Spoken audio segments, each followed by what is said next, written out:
Today we're going to go over how to adjust the water height in your toilet. You can see this fill valve is very low and there's not enough water going in the toilet.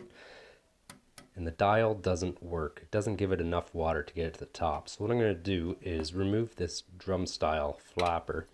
It's just going to make it easier for me to get my camera in there. Oops, probably shut the water off. Removing the drum style flapper too makes it easier to get your hands in there and work at what we're going to work at. So to adjust the fill valve in large increments, what you're going to need to do is locate the nut on the bottom of the fill valve. This is a locking nut, and what it does, you can see it's that gray nut right at the bottom there. And if you slide it up, it's going to release the entire fill valve. These can be a little bit tricky to get up. It might take a little bit of force. You can see I'm just trying to adjust my camera here because I think I knocked it. Once you slide that lock nut up, you can see I'm able to adjust the fill valve as high as I'd like it, and I can even pull it right off. While you've got it off, just check for any debris inside. Make sure the gaskets are still good while you've got it apart. And you can see here how the nut works. It just locks these into place once you get your desired height.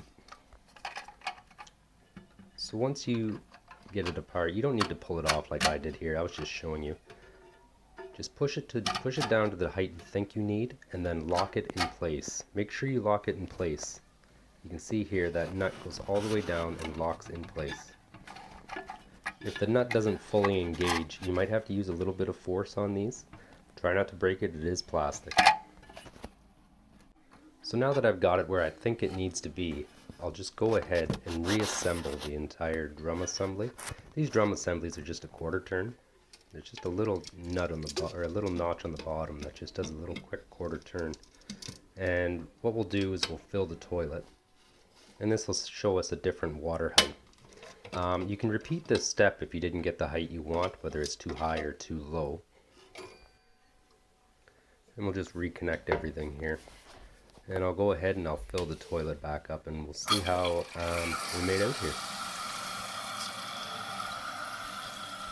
So you can see I got the water pretty much where I want it. And at this point I'm able to make minor adjustments, but I'm pretty happy with where the toilet height is here.